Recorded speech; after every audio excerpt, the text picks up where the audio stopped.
Plastic plays a significant role in our lives. The devices you're using to listen to this podcast are probably full of it, as computers, phones, tablets, and other tech tools heavily rely on this material. The food containers you use to store your leftovers or bring meals to work most likely contain plastic, as do the packages that wrap fruit and vegetables in supermarkets. In most of these cases, plastic is easy to detect. It's visible and tangible. But that's not always the case. Sometimes plastic is hidden, impossible to see with the naked eye. It can be found in face scrubs and other personal care products, and even in the paint on your bedroom walls. These type of plastics are known as microplastics and are a major source of pollution. But what are microplastics, and do they pose any risks to our health?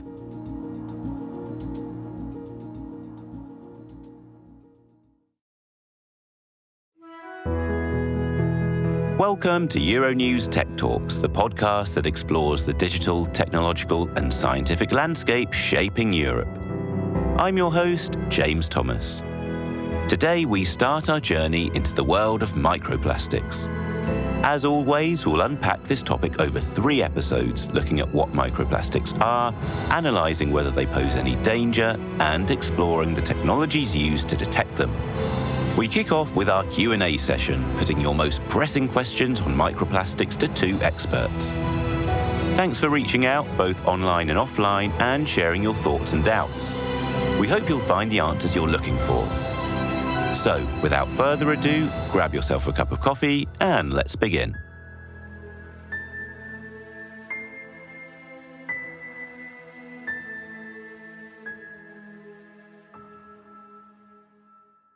My name is Dr. Heather Leslie. I'm an independent scientist and consultant working in Amsterdam. Francesco Regoli. I'm a vice rector for research at the Polytechnic University of Marche, Ancona, Italy. To start with, we asked Regoli a very basic question. What are microplastics? Microplastics, technically speaking, are plastic fragments smaller than 5 or 1 millimeters, depending on their origin. We can distinguish basically 2 categories: the primary microplastics that are manufactured already small, especially in the past, such as the microbeads which were used in cosmetics, industrial abrasives, or pre-production plastic pellets. And then we have the secondary microplastics, which are of greater ecological relevance. They derive from the degradation of larger items through the action of sunlight or abrasion or waves. Primary microplastics are intentionally designed for industrial, commercial, and personal care products, while secondary microplastics are generated by the breakdown of larger plastic products into smaller pieces. These are the 2 main categories. But on top of those, there's a third one, particularly harmful to the environment.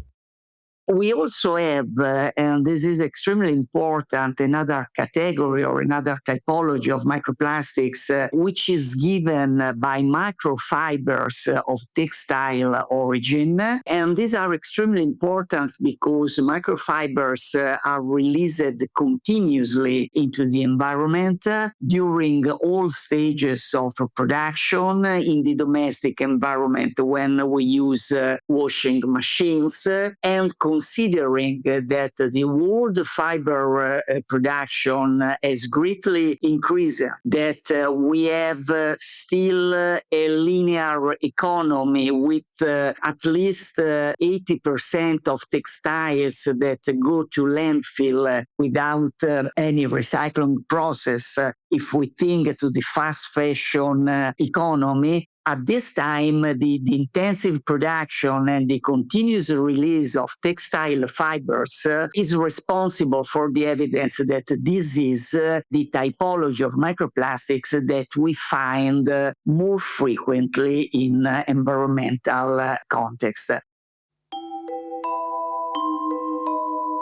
The term microplastics was first coined in 2004 by Richard Thompson, now a marine biology professor at the University of Plymouth in the UK.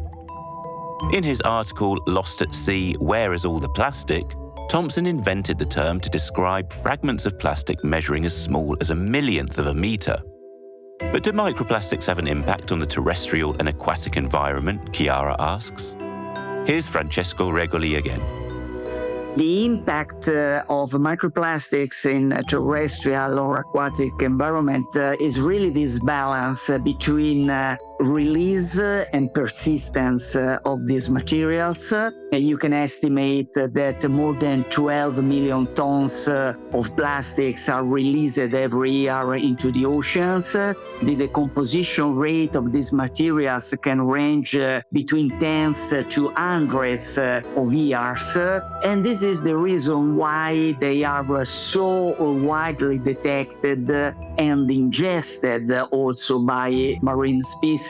The effects of microplastics depends on their size, shape, and polymer typology. In terms of impact on the organism, they can have several, in the smaller organism, they can induce pseudosatiety, they can induce physical damages, mechanical blockage, they can stimulate immune responses, they can have genotoxic effects, they can transport species because these materials are transported to the ocean currents, so they can be responsible for potentially invasive or pathogenic species that they are transported. So we really have a very long array of impact. I must admit that for several of these impacts, we still have to understand exactly the long-term consequences and especially the interactions between microplastics and other environmental stressors.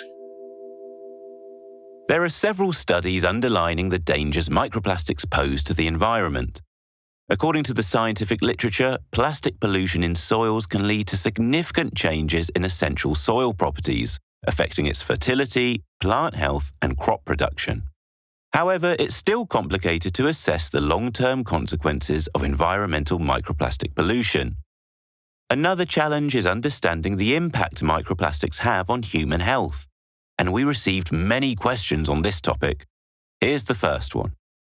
So we ingest plastic and microplastics, and I think I have an idea of how much. I think it's like, I've heard that it's up to a bank card size of plastic per day. Is that true? And here's the answer by Heather Leslie.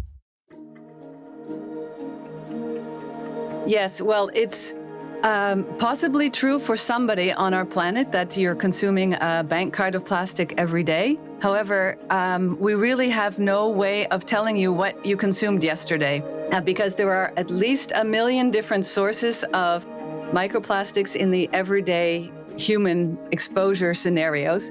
It's difficult to estimate your microplastic exposure on an individual level because it has so much to do with lifestyle choices, with where you live and how you live. And science has not yet delivered a general average human exposure for microplastics. Although science still struggles to estimate the amount of plastic people ingest daily, some techniques are popping up to help us understand how many microplastics are present in the human body. The one way we do look at what individuals are exposed to is to do blood analysis or urine analysis or different analysis inside the body. It's very invasive and it just gives you a picture of what it is right now and not what it was yesterday or what it will be tomorrow. It's already possible to buy online kits for microplastics blood tests, but it should be noted that they're expensive, often exceeding €150, not yet officially medically recognised, and highly debated in academia. But our listener, who wanted to know how many microplastics we have inside our bodies, also has a follow-up question. What sources does that microplastic come from? I think we breathe in some from the air, but probably most of it comes from food, maybe more from like foods like fish or something like that. There is a wide range of sources of microplastics in that case because we have millions of plastic products on the market. They're right in the very room you're probably sitting in right now. And if you're outside, they're also in outdoor air. They're on our roads. They're coming off of car tires. They come off of our clothes. They come off of plastic packaging, also food contact packaging. And there are some applications of plastic that just shouldn't be used because they contribute so much to our plastic exposure. And one example is heating plastic in contact with food or drinks. So if you're having a coffee in a paper cup, it has a polyethylene lining in it, and you're putting very hot coffee or tea in there. And this will create a lot of microplastics exposure for yourself. So these are unexpected things for normal people. You don't expect to order a coffee and get some free microplastics on the side. There are multiple ways in which microplastics can enter our bodies, and Leslie has listed them in a report we'll link in the description. We might inhale or ingest microplastics through the respiratory system. For example, when traveling in a car with interiors made of plastic, we might inhale microplastic particles released from these materials. And other research indicates that microplastics are contained in highly processed foods and might be passed to people who eat them. Given our exposure to microplastics, one Spanish-speaking listener asked us, ¿Cómo afecta a la salud cardiovascular? Which basically means, how does consuming microplastics affect cardiovascular health? A question to which we'd like to add, how do microplastics impact health more broadly? Here's Heather Leslie again. Microplastics are a large group of contaminants, and they carry many different chemicals. Which chemical cocktails are present in these particles that we're consuming will determine their toxic effects. We don't have the weight of evidence yet to determine that such and such microplastics exposure will result in this sort of health outcome, but we do see on a cellular level that cells don't like microplastics that much, and they are an inflammatory type of contaminant. And the chemical sauce that's leaching out of microplastics has, depending on the nature of the sauce and the ingredients in there, they can have hormone or endocrine disrupting effects, so disturbing your hormones, and other effects such as neurotoxicity. So in general, I would say that we haven't nailed down the full range of toxicities of microplastics yet, but we do see a lot of effects now being published on cell levels.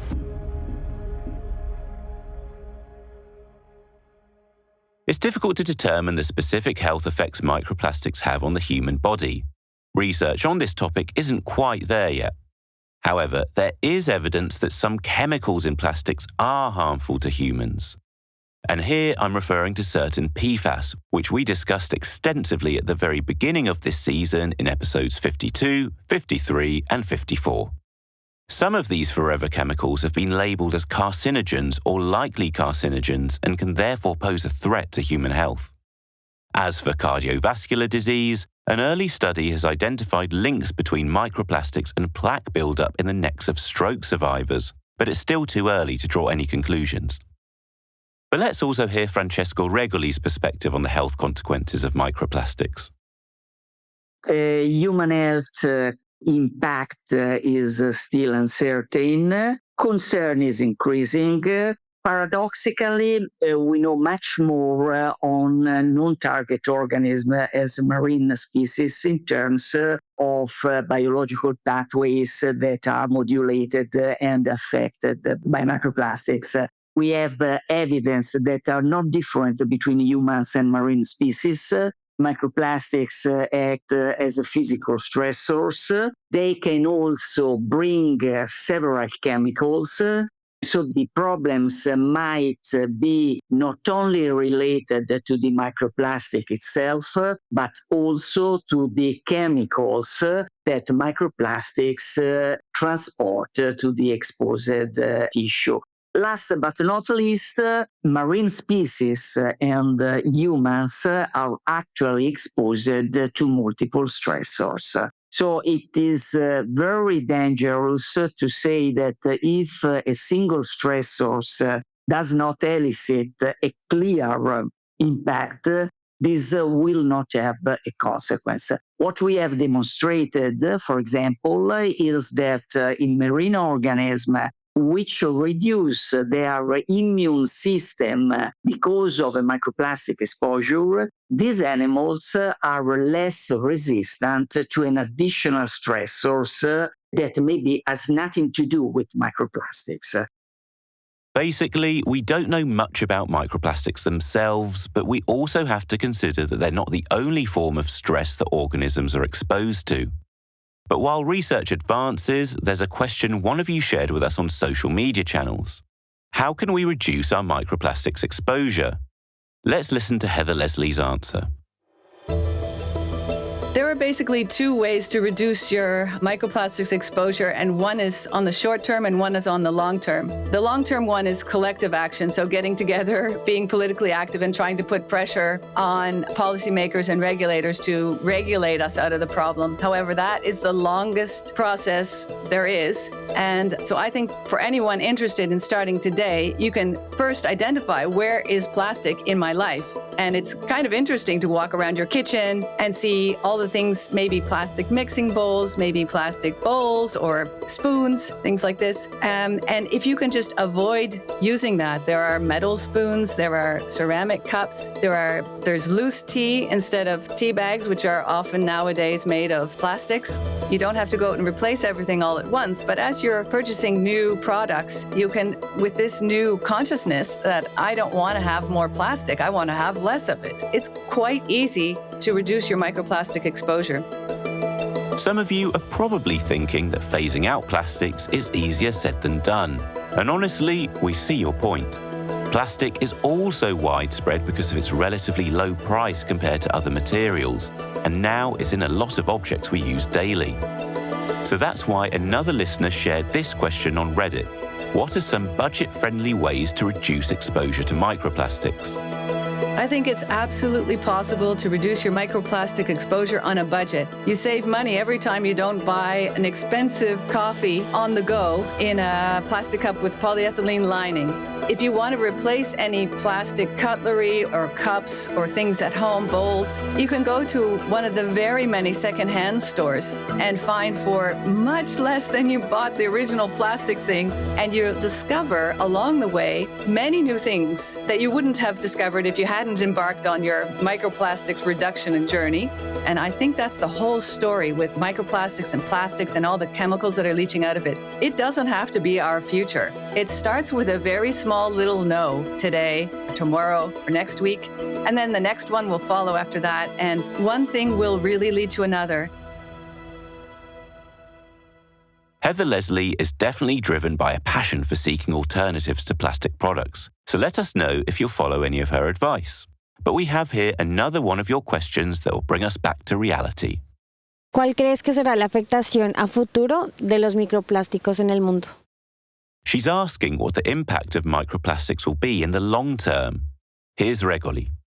I often say that we are discussing, we are concerned about microplastic since less than 10 years. 10 years ago, we didn't had so much discussion about this problem. So in a very short time, microplastic has become a great environmental issue. And I think it will remain for a long term a similar problem.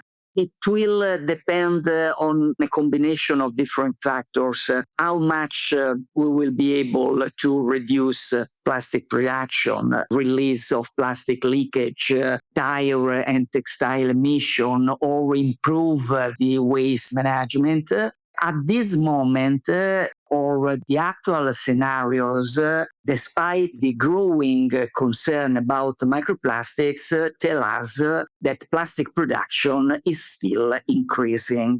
And the estimates tell us that plastic waste could almost triple by 2060, and with a similar percentage, also the accumulation of plastics and microplastics in rivers, lakes, and oceans. So under these actual scenarios, I imagine that microplastic contamination will likely continue to increase But even if for a magician, I'd say, we would suddenly drastically reduce the release, the consumption of plastics, the plastics that is already present in the ocean and that will take tens of years or hundreds of years to be degraded will continue to generate microplastics still for several years. When it comes to plastic, the future of our world may seem doomed. It's a major issue, and we've only just started tackling the problem of microplastics. But, according to Regoli, this isn't an excuse to be pessimistic. We must be optimistic because, as I told you before, what we have learned in 10 years of intensive research is huge. 10 years ago, when we wrote the first European projects on microplastics, we didn't know what to write. We didn't know what results could be expected. Nowadays, we have really learned a lot about their distribution, how to measure, how to evaluate the impact. The awareness on this problem has grown.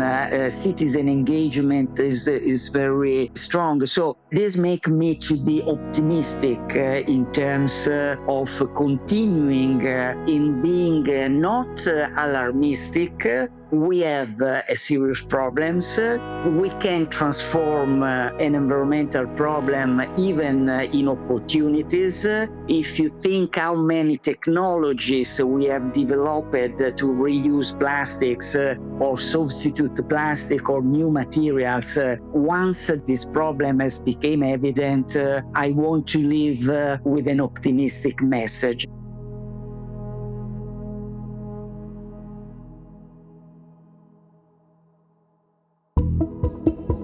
Microplastics are an extremely wide and complicated topic. And maybe after listening to this episode, you probably think that there are too many things we just don't know about it. But as Regoli explained, research, technologies, and, we would add, even certain political measures have taken steps forward. For instance, in 2023, the EU restricted microplastics in certain care products. We're now still in a transition period, but, for example, as of October 2027, body scrubs and shower gels on the European market should not contain microplastics. But don't worry, we won't bore you too much with EU legislation. We have other episodes to delve into microplastics. We hope you enjoyed the conversation, and thank you for sharing your questions. We'll meet you here in 2 weeks.